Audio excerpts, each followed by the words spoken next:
Well, get ready for some election fever, or should I say by-election fever? Not that funny, but the ballot is stacked with contenders, and while our eyes should be fixated on those five, there's something else that's been grabbing our attention. So ladies and gentlemen, I'm Devontae Hanna, and here's what you need to know about why the PLP went with Smith Jr. over Gibson. Alright folks, let's go back to where it all started.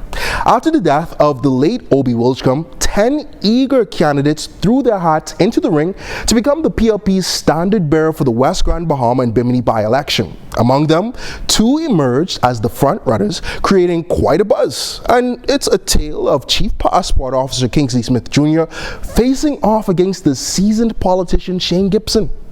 Now, as we all know, Shane Gibson is no stranger to the political arena. He's been serving the people of Golden Gates since 2002, even securing re-election in 2007.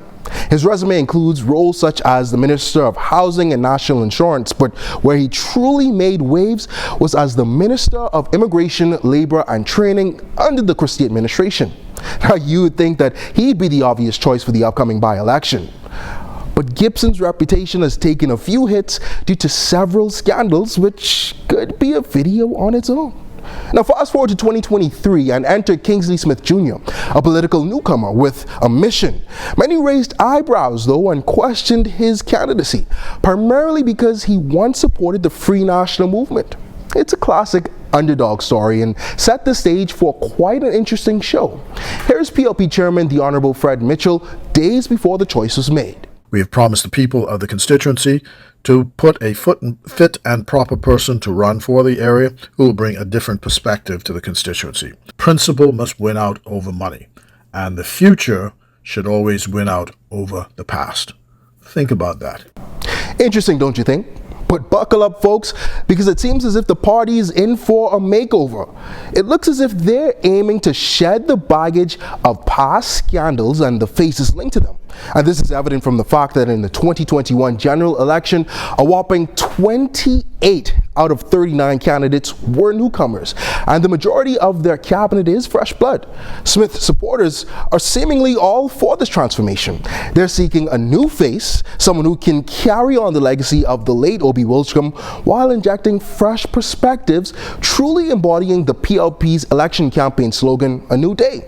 On the other side though, Gibson supporters were rooting for a familiar face, someone they believe they can trust, someone who's been in the driver's seat of a constituency before, and after the dust settled, or so we thought, Smith Jr. emerged as the party's pick, which created quite the boxing match outside the party's national headquarters.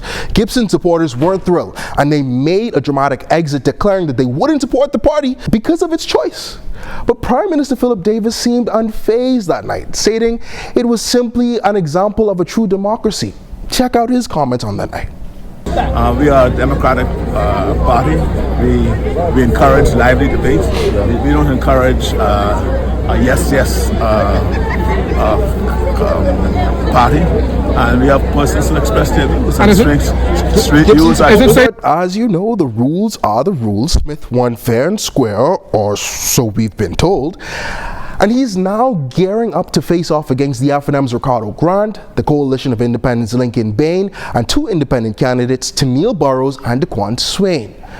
As for Shane Gibson, well, when we asked him if he'd consider running as an independent, he had the cryptic response of no comment. But we have been informed that he will contest the party chairmanship. And that's what you need to know about the PLP's hot ticket race. And we look forward to the road ahead as the by-election has been called for November 22nd.